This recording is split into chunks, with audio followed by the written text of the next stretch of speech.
Well, hello, creatives, community, and kind folks. Welcome to RPG with DBJ. Let's just delve right into it. So, today we're going to go to the Outlands in a location known as Bedlam. Now, of course, we're talking about Planescape, and we are also talking about planar travel in Fantasy D20. Of course, we understand that the world of Planescape was created back in the second edition of the game and has advanced forward. And the new release from Wizards of the Coast, um, uh, Adventures in the Planescape, has arrived, and the doing a compare and contrast with it. We're going to do that a little bit here in the beginning. So hold your comments just a little bit for a little while, and then we're going to figure out like why would we even want to go here in the first place. Tia says, "Why no day of for the next couple days?" Well, I haven't. I didn't make the thumbnails, and I wasn't sure exactly where I was going to go with this. Uh, I've been. Uh, I've been encouraged. I had a spark of creativity, and I received a new book. I didn't really give it much. I was like, "Nah, I don't really think it's going to be any good. Spelljammer sucked, and this isn't going to be any good." So, and then I said, "Whoa, wait a minute!" And I love Planescape, and I've actually never talked about it really on the show. So that's why we're doing this today. So thank you guys for being here, co-hosts. I really appreciate you guys being here. So hey, Sophie, say hello to everyone. Yeah, I love you, kitty. She's the producer of the show, but she gives me an hour. That's Sophia Loren, because she knows she looks beautiful because she is. Um, so guys, we're going to visit Bedlam, but first of all, let's give a little topography in this discussion. So in the planosphere, the circle of the planes exists, and this giant circle of 16 locations corresponds to the nine known alignments, with true neutral being in the center and the other planes existing around it. And of course, between each plane, the nine known alignments that we know of, like lawful evil and chaotic good and such, are transitory realms of their own making. So you may have the plane of lawful good and lawful neutral, and then there's a third plane in between that has a name and a description. And what's really cool about Planescape and why people are so into it. Hey everybody. Hey Garth, what's going on? Thank you very much. High fives. So what's really cool about Sophie? Really, Sophie? Thank you, kitty, but not today, not right now. Um, so what's really cool about my chat disappeared? Oh, there we go. About Planescape is that all those annoying arguments we had about ethics and morality and how alignment sucks in Dungeons and Dragons for 45 minutes just because one player character decided to do something and the rest of us argued at the table. Well, that annoyance became a setting, and the planes, especially associated with alignment, are the physical representation of where player characters go, or we would like to hope that they should go based on their alignment, and it becomes the physical representation of what that is. And it's to this day an extremely creative method. Now, you may not agree with some of the twists and turns, but you can't deny that it's extremely creative. And so we bring ourselves to, well, why would we go there and how would we go there? Well, normally we go there through what's known as the City of Doors. And the City of Doors is located on um, the plane of concordant opposition. It is the true neutral plane. And in the middle of this plane is a big spire, and at the top of it is a ring world, a torus. And on that ring city, it's a ring city, is known as Sigil. They pronounce it Sigil, whatever. Sigil, doesn't matter. But that spire and that giant city exists on a plane, and the plane of true neutrality has these places called gate towns. Essentially, it's like being able to dip your toe in the water before you actually delve into the true planes of existence, because for the most part, most humanity really can't even survive, even on the first levels of many of these planes of existence. And the rules that are because the planes are literally the physical embodiment of chaotic neutral, lawful good, neutral evil, or something like that, that it can be difficult to express to the player characters exactly what they can and can't do. So we're going to talk about pandemonium, the true plane of existence, and then we're going to figure out, well, what's this gate town, which is kind of a little bit of one and a little bit of neutrality, like what, how can you go there, and that kind of thing. Let's see, yes, yes, Drew, you're absolutely right. Yes, your cat wants to help create the feeling of the Bedlam realm. Now, absolutely. Shai says pandemonium, punishment for players who choose chaotic neutral so that they can do anything. Exactly. The End King says, and from what I remember, this city was guarded by the Lady of Pain, correct? You are absolutely correct. The Lady of Pain, here's how the sausage is made. The Lady of Pain controls the city of Sigil, and by virtue the entire plane of neutrality, though to a lesser extent she pretty much keeps order in the city. No gods have any influence within the city of Sigil. Now, the rest of the plane of neutrality, of concordant opposition, and these border towns, players can contact and the gods can show up, but they tend not to, because it's the plane of neutrality. One god shows up and everybody wants to show up, and now you got to invite everybody, right? The Lady of Pain is a MacGuffin. The Lady of Pain basically refuses any worship. She'll strike you down if you worship.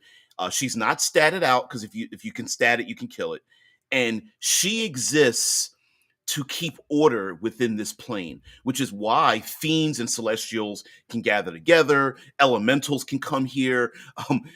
Mind flayers and Githyanki can trade with holy knights and celestials and things like that, and they all kind of can mix and match and converse and such. Because if anybody gets out of hand, the Lady of Pain shows up, and either she kills you outright, her agents come in and fix it, or she puts you into something known as the maze, and you have to navigate your way out the maze. And by the time you get out the maze, you've been punished enough to exist.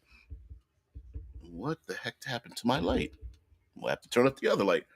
The End King says Planescape predates when I got started in D&D. I was a 3.5 guy. Yeah, it came in at second edition, and I have some of my books here. A little hard to get them. Shai says Lady of Pain was more mysterious than just a guard. She never speaks, but she keeps the gods and major freakazoids out. And she, let's see if I can. Yes. Oh, yeah, I can show it to you. So, you see that emblem right there, the middle of Planescape? That emblem is her face. So it's almost as if she's wearing a mask and it's covered by blades. And the Lady of Pain exists to basically keep the player characters in check. The minute players get the Planescapes, some of them get a little bit antsy, and they kind of want to take advantage of the fact that they are literally in this extreme plane of not just chaos, but they have the world open up to them, and she's there to basically say, nah, you can't do that. Like I want to open up a portal to the elemental plane of water and flood the whole city. Yeah, no, that's not going to happen. You can only get to and leave Sigil with a key, and you must know where a portal is, and then use a key to enter and exit that portal. And they're real.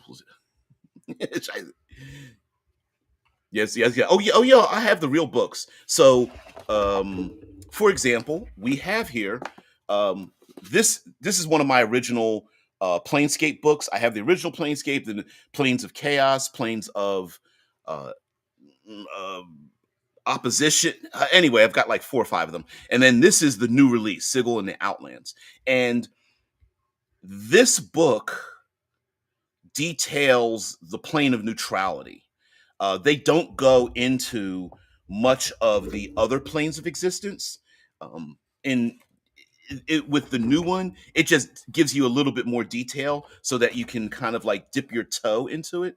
And if they were smart, they already have the books available. I would just reformat them, but whatever. Shai says, except there's very little chance you'll get out of the maze with your sanity at least. Yeah, and she's basically like yeah, I'm gonna beat your ass. But yes, it is to keep the player characters in check, and other denizens, right? Like, why is there a pit fiend walking around the city and not tormenting people? The reason is because of the Lady of Pain and all of her agents. Her agents are known as the Dabos, Dabus, uh, Dabus. I like Davos. I like to put the emphasis on the first word. I think it makes it a little bit more mysterious. And no, she never speaks. She basically just arrives and a wave of her hand, an errant glance, and everyone's just like, shh, everybody, calm down, right? It's kind of like when a celestial and fiend are like, the minute they see each other, they get ready to fight. Lady of Pain shows up, and they're like, "I'll calm down. I'll relax." It's overrated anyway. Then King says, I remember a story where a guy tried to game the system by playing a Minotaur and saying they would know where the exit is in any maze. So the DM says, okay, she puts you in a maze and you instantly know the exit. Your maze is one hallway, 200 yards long. Start walking that way. Yeah. Yeah, keep walking. You didn't realize the it's one long straight hallway. It's a maze on top of a maze, and it's going to take you 14 years to get out, right? Like, oh no, you know the exit. You gotta walk it. Yeah, it could be anything like that. All right, so what is pandemonium? Well, there's a physical description. Um, Pandemonium is situated on the cosmic wheel. Let me say something here as well, because Drew brought this up before, about why are there rules for the planes of existence if the whole idea of a multiverse is that everything is infinite and doesn't have like borders or limitations or whatever. And unfortunately, you kind of have to have a little bit of a rule to establish how the universe works. For example, the cosmic wheel establishes that if you begin in one direction, chances are you're going to come back where you started from. And in here, they do make that statement that if you travel far enough, you'll come back where you started from. And there's a book. There's a map that was included in this for the city of Sigil, which is a ring world on its side, floating above a giant spire. And if you lay the map out, it's I would have to cut it, paste it onto a floaty noodle, wrap it around the floaty noodle, and then attach the end of the floaty noodle together. That would be the city. If that makes sense. So it's like a ring world, and if you travel along the wheel, the cosmic wheel, you'll get from one place to another. All right, so yeah, yes, pandemonium. You go deaf in a day and mad in 2 days, blind in 3 days. So pandemonium exists between the planes of uh, chaotic evil and chaotic neutral. Now, I used it was suggested that we kind of go in a big circle around, but I went in alphabetical order, so sorry for today. So pandemonium says basically the word means uproar and commotion. It's a somewhat strange and contradictory name for the plane that lies between limbo and the abyss. Sure, there's lots of noise here, as if every howling madman in existence was crammed into the place. But actually, the plane is nearly empty. Pandemonium's basically a plane of solid rock, honeycombed with all sorts of tunnels and caverns. The clueless like to say that it's sort of the plane, sort of the opposite of Isgard. Pandemonium with its long tunnels bored through endless rock, whereas Isgard is great rivers and earth arching through airy space. The chance that pandemonium makes even frosty, rugged Isgard seem like a picnic ground. It's always dark in pandemonium, and a stale, chilly wind howls forever through the tunnels. In a few relatively sheltered places is just a breeze carrying haunted echoes that sound like distant wails of torment. But in most reaches, it's a constant gale that buffers a Burke about, blowing sand and dirt into his eyes, snuffing out torches, or even all but the most sheltered lanterns, carrying away any loose items, such as physical spell components, and carrying the sound of caterwauling likely to drive Assad mad. So, um, darkness is a huge problem, and the winds, the howling winds. It's darkness, it's windy, and there's a maddening howling scream that happens in Pandemonium. And unfortunately, Pandemonium tends to be the place for outcasts, people running from another place. It is a place where, with the relentless howling, that you just go here and it just drives you mad in the darkness, wanting to hold your ears as the winds and dust flay your flesh. And though there are people who try to place themselves into a position of power here, it's pretty much the plane will beat just about anyone down. And yes, there are agents who try to come here. There are fiends who have tried to come here to establish a beachhead in the blood war. There are people who want to travel here to try to find the people who've never come back and their treasures. There are others who want to come here to mine for things or listen to the noises and the sounds to maybe uncover secrets left here by those who tried to come before. But essentially, Pandemonium has wiped away any and every and all of societies that have ever tried to exist here just to have another layer show up and try the same thing again. Um, let's see. Shai says, it's interesting that unlike the Abyss, it'll let you survive long enough to go deaf, blind, and mad. Yeah. It's a slower, um, it's a slower death by insanity, death by exposure. Um, um, to get this is one of a number of problematic things in Planescape, meaning that it's a place where it kind of drives a person insane to the point of essentially suicide.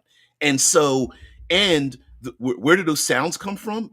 Basically, they're the sounds of all the people who tried to survive here in the first place. If you're of an alignment between chaotic evil and chaotic neutral, here's the place that is the embodiment of the noise that's in your friggin' head to be that way in the first place.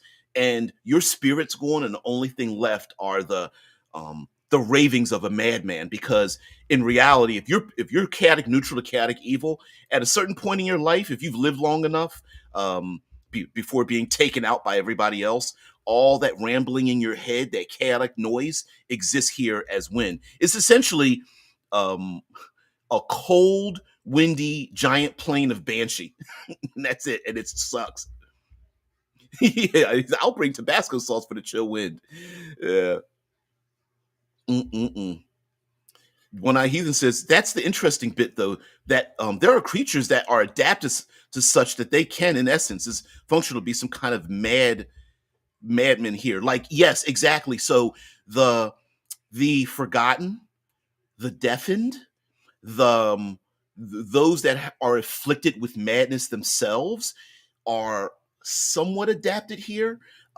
There are those who are on the brink of going out in the first place, right? Like, when players arrive, they are in the interstitial period of other people's lives. So, sure, it may take about 4 or 5 years to drive the holy knights order that tried to come here to establish order insane. But in the interim, they're here attacking you because all they see is their enemies. Maybe they've never been able to sleep. Their holy light is drawing nothing but enemies to them.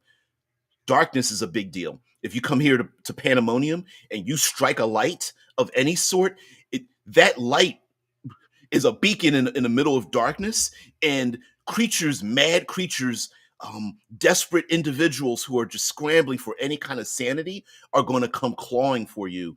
And the nearly dead, the undead, the evil spirits and things, they're maybe not so evil. Maybe they're just panicked, much like an individual with a small bit of food surrounded by those that are starving. When player characters come here with their light, with their life, with their sanity, they are beacons. And mechanically, what a good excuse to have just damn near everything on the plane start scrambling its way across the blasted landscape to come towards you to rip your flesh, if for no other reason to be that close to some warmth or something. Um, the End King says pandemonium almost sounds like a real life war zone. Yeah, yeah. The scream of bomb sirens while refugees run and scatter around, but that might be really dark for your players. Exactly. And this is one of the reasons why, like a Dark Sun, and even in this Planescape, um, I feel like they didn't want um, to run over this part of Planescape in the current edition because it's too dark. So instead, we're going to go to the Outlands after I see what you guys have to say. This is back to being serious. In that environment, though, there are actual occasional cities. Like, how do people make cities in that place? I think you go back to what the End King said, where it's like a war zone, right? People, okay, I think I would say that humanity, not necessarily humans, but humanity, the thing inside of us that wants us to be human, or the individuals that think they're chaotic evil and chaotic neutral in our real world, when they go here, that little spark of humanity in them, they're trying to cling to it. And I believe that even with scraps of tarps and pieces of like wind battered wood and things, people would try to huddle together to try to feel like they still have a little sense of civility, of community, of a society. But even at that point, they might try to backstab each other, and that's the horror of it. Like, imagine a person who takes advantage of our society today, and they buck all the rules. They're completely evil. They're narcissistic. They hurt people. Boom, they die. They go here, and they look around and go, "Oh, what would the world be like if everybody acted like I did? Oh shit. Maybe if I can hold on to a little bit of humanity." I would almost say it's almost like prison culture, and in meaning like people in prisons could, if they realize the humanity in them, make a prison a new utopia, but they don't. Th- their darker instincts pull them down and pull other people down, and the ones who want to rise above it get pulled down into it. And pandemonium is like that. And there are no, while there might be a society when the players first get there, when they leave, if it's been a couple of months or years, it probably doesn't exist any longer. It might just be an echo of what used to be there. And there's screams as one by one they backstab each other, they die off, they're driven insane, just add to the win. So Shai says, it seems like it only gets more interesting once you make it to the lower layers. In layer one, you can't hear or see anything, no matter what. Yeah. And the lower layers, if you figure out how to get there, um, more interesting things happen. There are, it becomes quieter, but there are other dangers down there because some of the creatures and powers that were able to get to the lower levels had to be pretty damn powerful. So by the time you get there, you're like, maybe I should get back to the first level. When I Heathen says, yeah, I feel you on this. Yes. Also, everyone in a war zone is to a degree traumatized. I believe it's been proven even in some of the worst neighborhoods, like ghettos and trashy neighborhoods, the lowest of the low, that children brought up in those conditions can be doctors have assessed their brains and realized that they suffer from PTSD, and that there are some young people by the time they get between like 12 and 18 or something, that they're basically victims of PTSD, and because their parents suffered from it, living in a terrible neighborhood. Imagine the same people who go to sleep listening to gunfire and sirens and the seeing the dead bodies, that would be here. The light bit reminds me of the Mesopotamian underworld. No light there. Yeah. All right. Shice laying down the law. Like, do the exotics actually live in Pandemonium, or do they just stay in Bedlam like a bunch of wannabes? Maybe I would say that. Also, I think you know Pandemonium and the city of Bedlam, which we're going to get into now, is probably a place for outcasts too, right? Like, if you think you're a badass on the lower planes, like a fiend or something, and you get your ass kicked out, or you've been beaten and downtrodden, or whatever, you lost your position, Pandemonium is also a great place to go as well. Now, the, we as humans, we like to think that we make a lot of sense, that we are logical, but usually emotion drives us. And I believe anyone that's chaotic, like chaotic isn't just not following rules. I also feel chaotic is emotion. It is um, power unbridled. It is anger and fear and jealousy and that kind of thing. So I think a lot of people, or monsters, creatures, entities, factions, cultists, whatever, that got kicked out of where they used to be, would probably try to come here as a last resort to try to maybe gather allies or survive. I could see a mind flayer that was, other adventurers, scared a mind flayer away and half destroyed its empire or something. And a mind flayer would be huddled in a corner of a cave or something and take advantage of, a few kobolds and a half dozen ogres and whatever that come here as well, and try to lord over them because they're half starved and deafened and whatnot. Yeah. When our heathen says, "Ooh, ooh, ooh." All right, I'll read this. I don't. I want to be sensitive. All right. So when I heathen says I have PTSD, so I can only really shitty that kids growing up in ghettos have to deal with that. It's a poor reflection of our country and our lack of social safety nets. Yeah, yeah, yeah, yeah. Um, I mean, I don't have the documentation in front of me, but yes, you could very much go like, hell, I think, listen, I'll say it for other people. I think there's a lot of cops that suffer from PTSD too. Can you imagine clocking in the work and seeing the worst of worst, the worst parts of society and the worst people thereof all day long? What would your person, how do you think you would relate to common individuals? I think there's some street PTSD on those people too. Could you imagine being an emergency ward doctor, or like a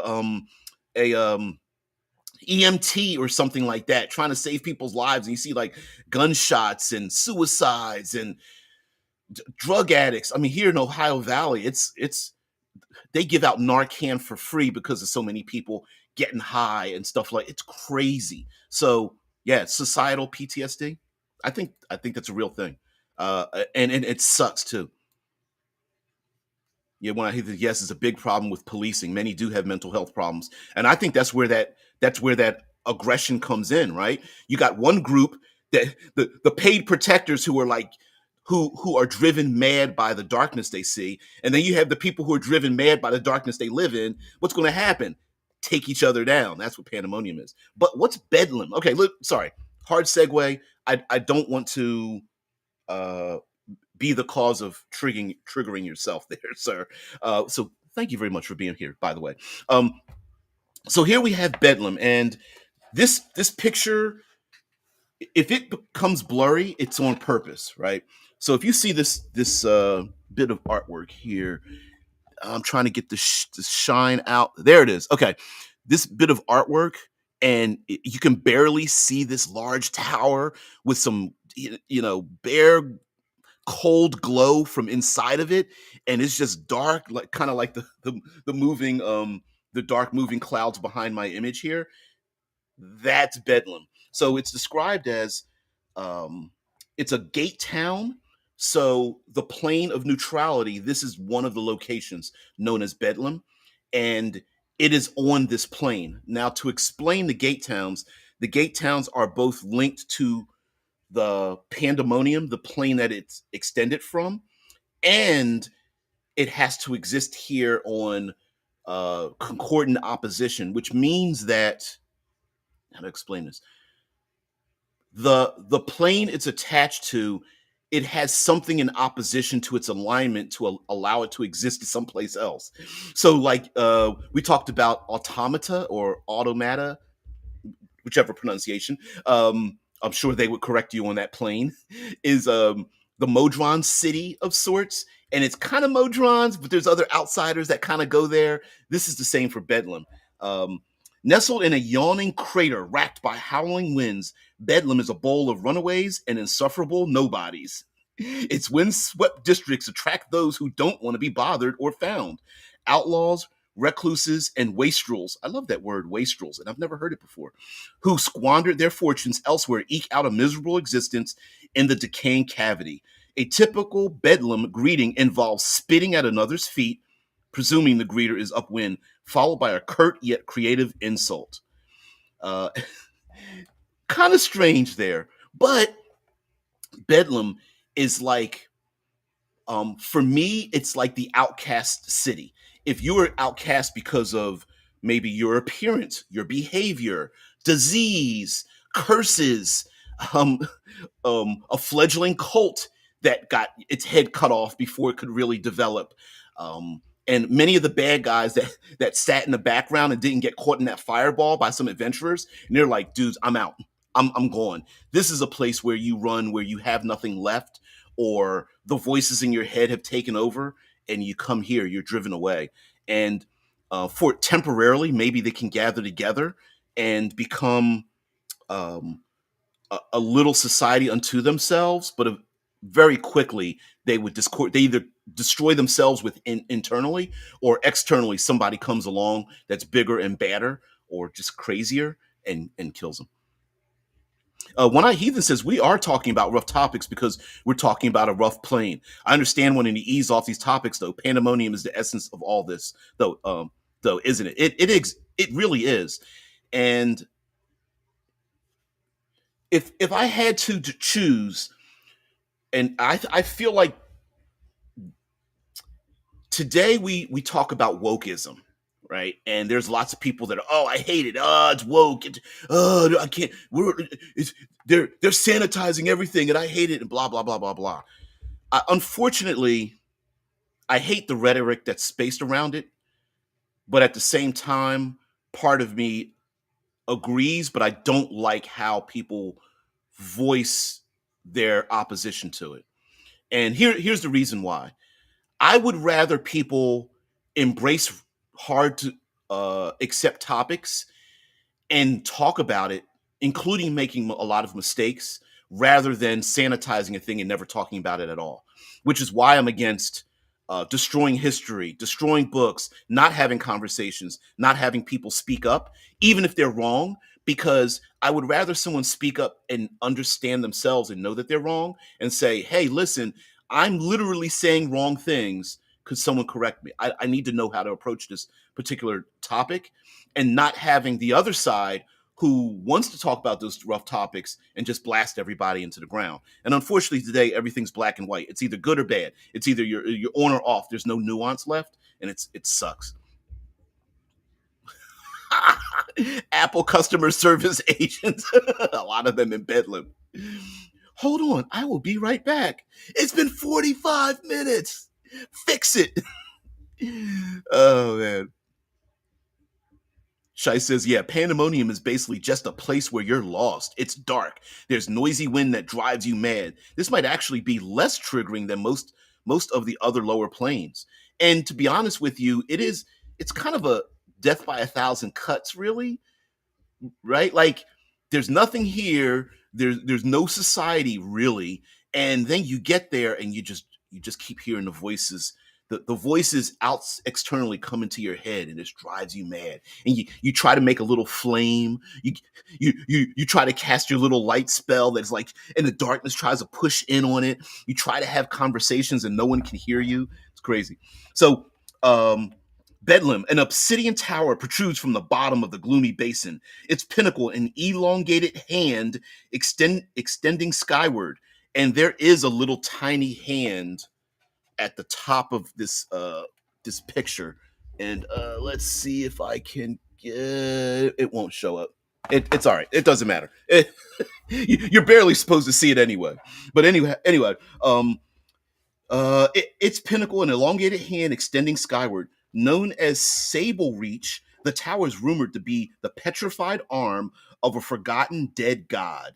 Inside its palm dwells the gatekeeper, Bedlam's distant ruler. Day and night, shrieking winds erupt from six arched pores at the tower's base, the blast gates, which render conversation impossible in the town's lowest district. Bedlam's spiteful residents plug their ears and communicate through shouts or irritated nonverbal gestures. The bitter winds of pandemonium erode Gate Town inside and out. Repairs to wind blasted buildings are constant, and anything not nailed or tethered down is as good as lost. And they do give you examples of, in each of these 2-page spreads, it does give you a mechanical effect, like known as regional effects. It's the mechanical part in the game. So, for example, it says the region containing Bedlam's planar gate is influenced by the magic of pandemonium, creating one or more of the following effects in and around the gate town. And there's howling winds. Rank winds screech from Bedlam's gate at all hours. Creatures within 1,000 feet of the gate have the deafened condition. Now, that doesn't sound complicated until you start applying it. And then you go, oh, wait a minute. Ooh. Like, for example, uh, isn't there a healing spell known as Healing Word? And not only does the person casting Healing Word have to see the recipients, if I'm not mistaken, and I could be wrong, don't you actually have to hear to be able to um, be a recipient of the healing of the power of the Healing Word? If you try to use a mind control power, you can't give out orders unless you can speak directly in their mind because they can't hear you. Uh, um, I don't. I wouldn't say that you can't cast verbal component spells, but clearly anything verbalized or sound related is going to get swept away in this. So, like a thunderwave spell or any kind of sound originating type of power, I would either cut it in half and give everybody resistance to it, or it just doesn't even work at all. You cast a thunderwave spell and it's just like, oh, it just adds to the madness. Hell, you cast a thunderwave spell, it might exist for months on end. Scheiss is like, being a member of the German Artists Association, the KSK is more triggering the pandemonium. Wow. You guys are funny. Shai says other lower planes are really into punishing you for immoral misdeeds. Kaseri or Acheron or Gehenna might be more disturbing, especially if you've ever done anything really bad. Yes, we forget that the lower planes, I don't want to say originally, but the idea was, hey, you play Dungeons and Dragons. This is first edition, second edition, right? You play Dungeons and Dragons, character dies. There was some rare, but you could pay for like resurrections or something. But the question was, well, my character is chaotic good. What happens when my character dies? And the planes and Planescape was kind of created in a way of, well, what really happens to you, you know? And if a player character, a chaotic neutral player character, arrives here, maybe that's where you should have been in the first place. And your other players could come here to try to retrieve them or find them and bring them back home. Maybe make an alignment change because they're like, fuck, if this is where I'm going to be for the rest of for eternity, this sucks, you know. When I even so there is light below the first layer. How do people see the hand gestures otherwise? They barely do. They use lanterns and probably minimal amounts of oil or whatever, and try to light a small fire and hope the flame doesn't get blown out. Yeah, it's horrible. It's probably pretty horrible being here. So there's another regional effect are the mind controlling murmurs. So we got howling winds and mind control. Bedlam's winds infect townsfolk with a contagious spite. Occasionally, the planar gales dominate longstanding residents, compelling them to commit evil acts. So not only are you deafened, but it just keeps pushing you to want to do something to basically be rude, and eventually that rudeness extends to violence, um, selfishness, things like that. And yeah, Deb, I'm with you there, Deb. Yeah, the KSK sounds like a typical union in the United States. Yeah, yeah, it's like evil fighting evil, right? Because I work for a pretty large employer, and if we didn't have a union, I'd be lathered up, bent over, and royally penetrated if it wasn't for the horrible union. Yeah, unions don't exist in vacuums, but they're horrible nonetheless. Thanks, organized crime. Man. So, a few noteworthy sites exist, such as the Eye and Dagger, um, the Wailing Hollows, and the Wither Beak Observatory and Witherbreak Observatory. The cool thing about the Eye and Dagger is that it's like a knife shaped residence with a permanent silence spell cast over it, kind of like the Continental. Well, not that cool with John Wick, but it's a place where people can go to alleviate themselves from the maddening winds, and it's completely silent, so people love it. But here's the problem: uh, you get there and it's completely silent, and you're like, "Oh, I'm not driven mad." But again, it's completely silent. So guess what?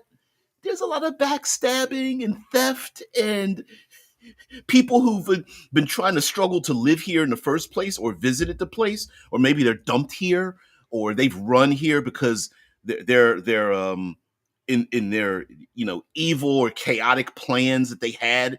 Hey Dante, um, evil and chaotic plans they had for themselves didn't come to fruition, so they're here, and then once they hear in a complete silence, imagine a place with a bunch of thieving, murdering, pissed off, despondent, um, madness induced individuals, and nobody can hear anything because it's completely silent. It's kind of the opposite. Yeah, one eye the silence can drive you mad too.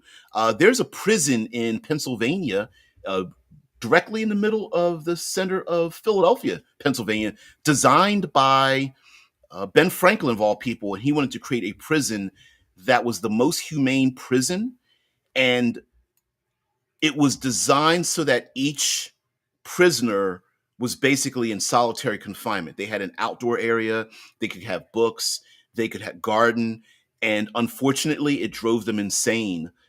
They had to shut the place still exists, and it was used for the location of many movies. The most recent one of which I can think of is called Law Abiding Citizen. Jamie Foxx and 300. I can't remember the actor's name, but yeah. Chaisas DBJ, dude, lanterns and light spells hardly work. If I'm not mistaken, they are like half. They barely have half their radiance, and again, you start a light, you're drawing attention to yourself. Yeah, so, dude, lanterns and light spells hardly work, only for a few feet. Plus, they attract monsters which are gonna be bad. By the way, what kind of monsters live in Bedlam and Pandemonium? Ooh, let's look that up. So yeah, that's the horror of it, right? It's this constant. It feels like everything you want to do to get out of this place is the thing that works against you from getting out. Hey, I want to go into the spire. Well, the blast gates are blowing deafening winds that are blowing you back, and you have to grab these chains and pull yourself through. Oh, I want a light and I want a little bit of heat. Guess what? There's going to be things that are drawn to you, or that are going to try to steal that light for themselves, even if just for a moment, right? Like, even though you might be powerful PCs, why wouldn't a lesser powerful being try to steal that light to hold it to themselves, if just for a moment, to alleviate themselves of the dangers that are here? So let's find some monsters that actually exist here. Denizens, madness. There's a list of. Here we go. The Banished. Howler's Crag. I know there's got to be a list here. And because this is the players. Oh, they're not going to give you a long list. I just thought about that. I pulled the players book. Okay. Let's see. Magical nature, physical nature.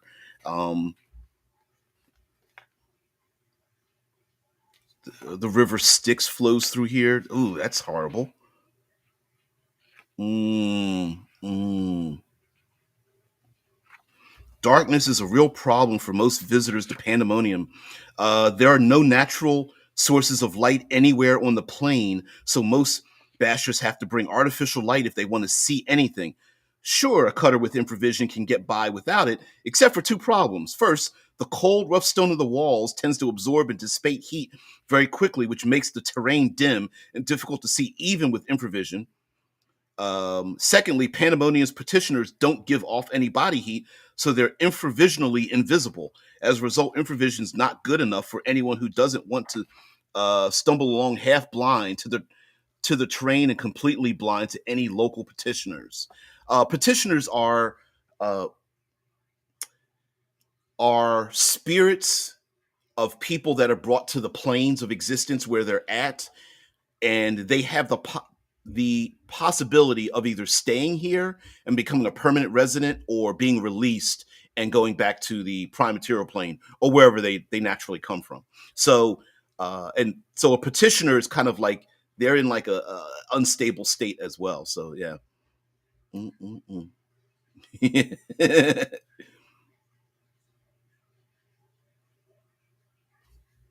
Oh, that's right. Because it would operate differently over in Germany.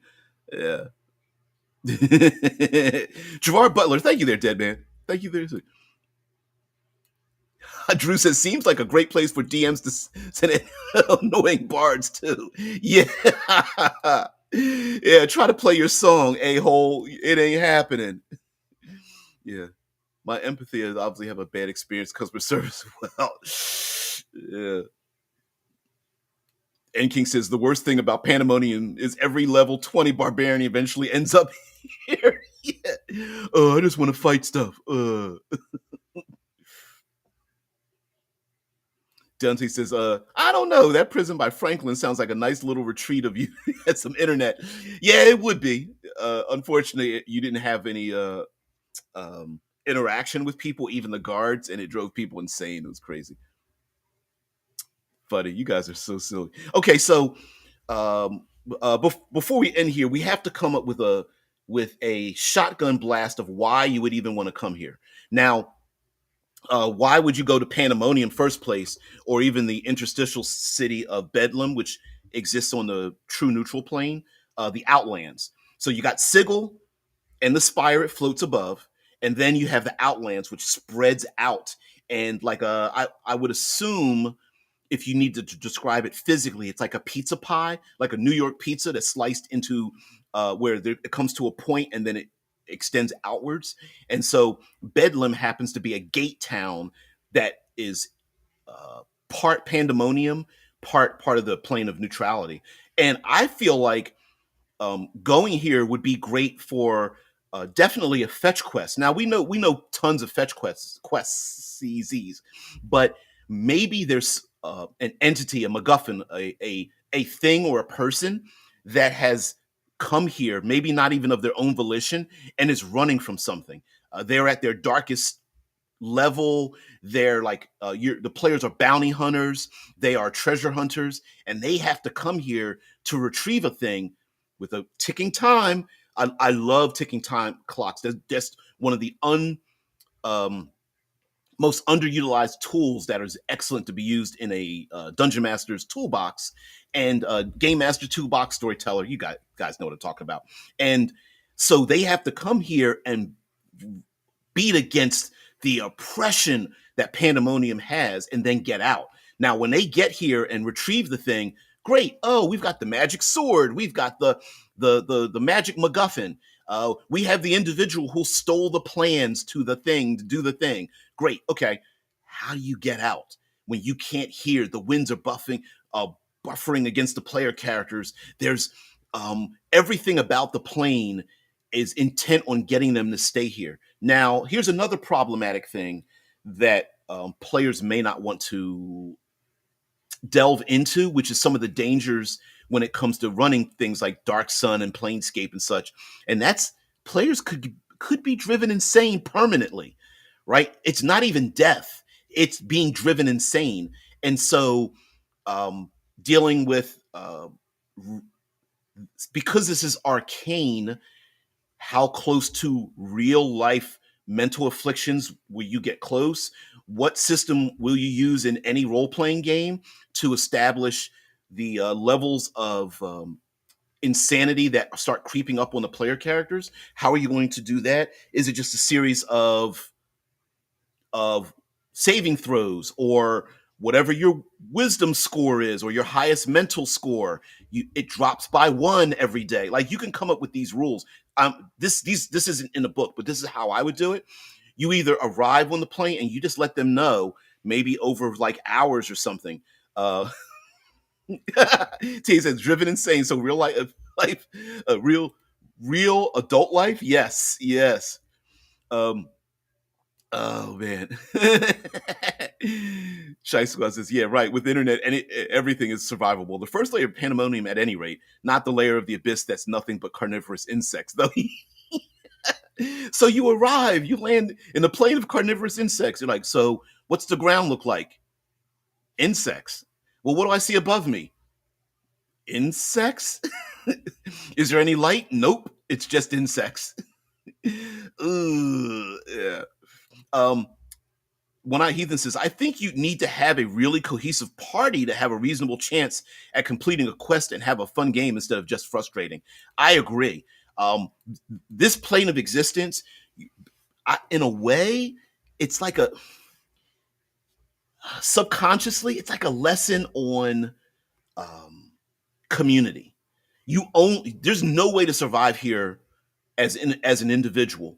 You need to have structure, community, gather together. It's really designed so that the chaos of the plane means the lawful side of a person, the traditions, the rules that we all abide by. Hey, we all stick together. Hey, no one gets left behind. Hey, if any of us are showing signs of going insane, let's help that person. Or, the winds are buffering us and our flesh is, hey, okay, well, we'll switch. One person gets in the middle and the rest of us will come on the outside. Like, yeah, when I hear to say, yeah, lesson on community, I like that. Yeah, absolutely. There's really no way to survive it. And here's the part that starts to erode away at your morals and ethics. Players arrive, they're badasses, right? They've got heat, they've got light, they've got language, we're here to save you. What happens when they start drawing the attention of anything and everything around them? Do you help everybody? Who do you decide not to help? Maybe they deserve to be punished this way. Who decides? Are you do you hold yourself above the gods in terms of the life, death, the survivability of people who are just here and living desperate lives? What about the idea of second chances? Maybe I can imagine this plane being full of a bunch of people who are like, you know what? Yeah, I was pretty wrong in my life and I'd really love to get out of here. Could you help me out? Do the player characters believe them, or do they leave them behind? And I think that's it would be interesting for even monsters to confront the players, like ogres and trolls and like monstrous beasts that are just scrambling at the players they're not trying to kill them. They're like, please save us. Like, get me out of here, please. And they're so desperate that if they're not given help, they turn to violence, or they can't even help their own violence because of the voices in their head, right?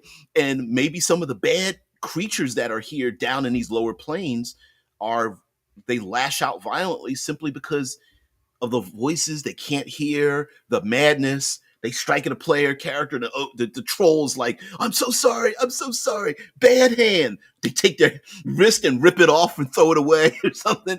And like, no, please don't leave. I need your help, please. Right? And then somebody's got like a gemstone that glows with light. And then the troll like snatches it and pushes them away and grabs it and huddles with it. I think that would be really awesome role playing, just especially for the dungeon master, to make the players go like, oh, we got to get out of here, because at a certain point, even we're going to get drawn into it. So I like that. I think another way of Drew says, to be honest, I think most insanity systems in our hobby are kind of bad. I agree. Since they are too static, in reality, episodes of insanity come and go, ebb and flow. I definitely agree. Honestly, most of us are on are on some kind of spectrum, one way or another, and sparked by lots of things: food, weather. You just heard bad news. You had an event, something happened at work, and guess what? What happens to our mind? We ebb and flow as well. I think this just makes it too high spikes and too low lows. I think. Ooh. Yeah, dear God, now the clown plane was rejected by the abyss. Too terrible even for them. Clowns. Yeah. Shai says Pandemonium seems like more of a choice than a punishment. Gehenna and I guess it's pronounced Kasari or Sasari seem more like the ones where you're really being punished for misdeeds. But I'm sure we'll get to them later, right? Yes, absolutely, we will. Yeah, we're going to absolutely do them. We're going to go through all of them. 16 days? Why the hell not? Maybe I'll cut out Fridays. I mean, cut out what I've been doing on Fridays to put this in there. I don't know, whatever. I'll think about it. But yes, Pandemonium does seem like. Remember, Pandemonium is in between chaotic, neutral, chaotic evil, the abyss and limbo. So, in a weird way, Pandemonium is how do I explain it? Not unstable, but feels like it's an not accidental. It seems to be a plane that exists as the refuse of the other planes between it, and just as people come here it feels like they come here by accident. I also feel like this plane is kind of an accident of these. It's almost like two neighborhoods that bump up against each other, and you get this little sliver of friction that happens in between. And I think Pandemonium is that friction. The madness and chaos of the abyss flowing in, as well as the lost part of limbo, and put those two together, and it's just like people here are just like, shut up. uh Yeah, TA says, you really did something horrible. What am I being sent to the insect plane only for? No, this is so much worse than that. You are being sent to the plane of nothing but clowns. Yeah. And there's a lot of people who have pretty legitimate clown phobias. Pretty silly. Shay says, no, please stick to your science fiction Friday so we can talk about your game. Then 4 days a week comes down to an even 4 weeks of Planescape. Paradise. Okay. Then it's already been settled. That's what we're going to do. All right. So um, let me give about like another 4 or 5 of these adventure seeds, I guess, how I would use Pandemonium. The one is go retrieve a person or a thing and then get the hell out of there, especially if that person doesn't deserve to be there, or they're a criminal that needs to be questioned or punished. Maybe a mad wizard has information in their head, and if they're driven insane, that information is lost. So that would be one way. Another one would be maybe someone arrives here who's able to absolve something else somewhere else. A person who can cure something or can solve a problem that might be interdimensional, and they did something wrong and got cast here. Lastly, I would say that if you want to embrace a interplanal multiverse blood war and the players are involved in it, here may be a place that an enemy has established a bulkhead, a vanguard of sorts, trying to maybe recruit. Maybe no one else wants to come here, but they want to recruit the most insane, the maddening ones, and they figured out a way to get the hell out of here. And the player characters are like, oh shoot, we got to stop them, because if they're able to open up a portal, they'll release a horde of individuals that are so desperate to get out, they'll do anything for this person. Maybe a powerful lich, a godling that is trying to come here and establish themselves as a new god of the insane, the poor, the outcast, or something. So a powerful entity could come here, and if they don't stop it, so there might be a war here, and if they don't stop it, and that entity and their legion get out, it could spread to other places. Also, nothing needs to be static. Who's to say the world of Pandemonium and the city of Gate Town of Bedlam is spreading and it's going wider? And imagine, if you will, like the Lady of Pain, who doesn't speak, sends her agents who speak in kind of code for the player characters to tell them that plane, what's happening there, you need to stop it from spreading to other places. And maybe there might be even fiends and celestials. There's fiends who are probably like, we I don't want to ask for help, but that pit fiend is like, yeah, we kind of need your help here, or at least we're not going to stop you. That could be a thing as well, that they need to stop this thing, and it could be something as simple as, here, player characters, here's the stone, the key, the mask, the crystal that needs to be placed in the center of a pandemonium and into a deep cavern down there, and this is the thing that will absolve it. Maybe the dead god that is there is starting to awaken, and a person needs to speak into its ear, and just here's the paper that, the lullaby that you have to speak into the dead god's ear once every 1001 years before it wakes up and spreads insanity or something. I don't know. TA says another insane place to be found there instead of Farscape is Fartscape, a plane of nothing but farts and screaming. Yeah. If you said it, you dealt it. Oh man, when I hear this says getting ready for bed. Now that I'm typing, I want to say yes. Keep Fridays the way they are. Okay, thank you. Okay. Basically, the bog of eternal stench on steroids. There's got to be. There are some places like that. There has to be. Yeah, Fartscape exists in the abyss and multiple para-elemental planes. That's actually true. It's like, woo, who did? Ooh, oh. So hilarious. All right, guys, thank you very much for being part of the show. I won't go alphabetically any longer with these gate towns that exist in the concordant opposition, which no one ever calls it really concordant opposition any longer. It's the true neutral plane. It's the plane of sigil or sigil, whatever. But essentially, like BEDLAM, Automata, and all these other places are like bleeding into this realm, and it's made up. The neutral plane essentially is made up of all the other planes, and so this may also be a way for the players to be introduced to the planes themselves, and kind of maybe they take that train. Remember, we talked about the train and Automata. Maybe there's a train, and when the train arrives at the station in BEDLAM, there's people scrambling, maybe held back by warriors or something, or like there's a tall tower, like a peak, and the train goes above it, and there's just one spire that goes up to it to exit the train. Or maybe the train is like, we don't stop here at all. And the player character is like, no, our ticket says we come here. We have to stop here. And the train is like, all right, I'm stopping, but we come back in 87 days. That's up to you.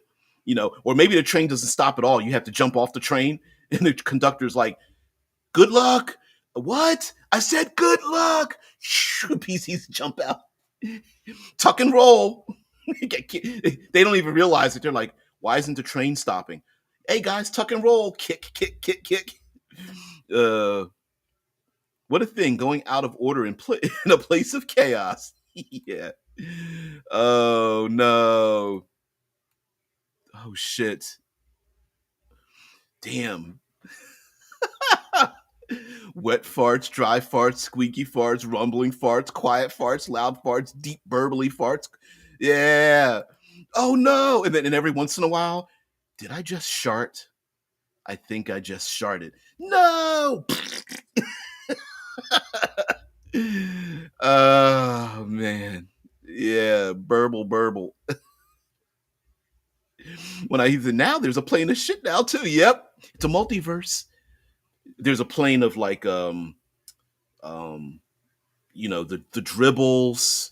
There's a plane of broccoli, plane of beans. I don't know, maybe there's a plane of like hot wing sauce, um roller food. There's a plane of gas station sushi. There's a shark would be one of those mixed plane elemental planes. It smells and I'm covered in it. No.